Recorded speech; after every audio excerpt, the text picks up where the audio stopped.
اللهم صل وسلم وبارك عليك يا حبيبي يا شفيعي يا خير خلق الله.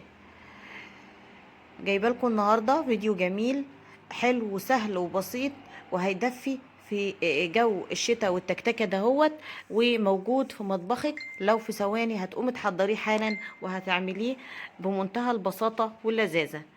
بتيجي تشتريه من بره بتلاقيه غالي ومكلف جدا.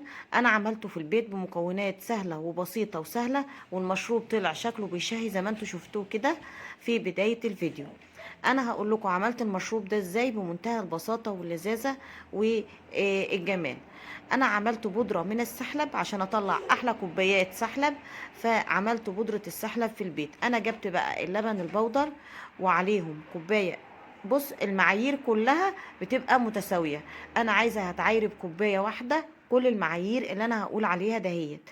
يبقى هحط بقى كوبايه من اللبن البودر وعليها جوز هند، سكر بودر، فانيليا، والنشا. وهحط كمان دقيق الرز. ده اختياري لان انت بتحطي دقيق النشا، فانا ما حطيتش دقيق الرز. انا كنت شاريه بودره سحلب من عند العطار، بتشترى ساده بس كده، مش فيها اي حاجه. وبدات ان انا اخلط المكونات دي كلها مع بعضها، وبعدين حطيت فانيليا بودر. كمان حطيت المكسرات، اي مكسرات عندك يا قمر موجوده في مطبخك انزلي بيها وما تقلقيش. زبيب، جوز الهند، فول سوداني، عين الجمل، سمسم، اي نوع مكسرات عندك انزلي بيه. لكل بقى انا قلبت المكونات دي كلها مع بعضها، ولكل كوبايه هتعمليها عايزه كوبايه لبن او كوبايه حليب. بحط بقى لكل كوبايه معلقه من المكون اللي انا عملتها دي، وبسرعه بقى على النار علشان ايه؟ اطلع احلى حبه سحلب ممكن يدف في وسط التكتكه وجو البرد اللي احنا فيه دلوقتي.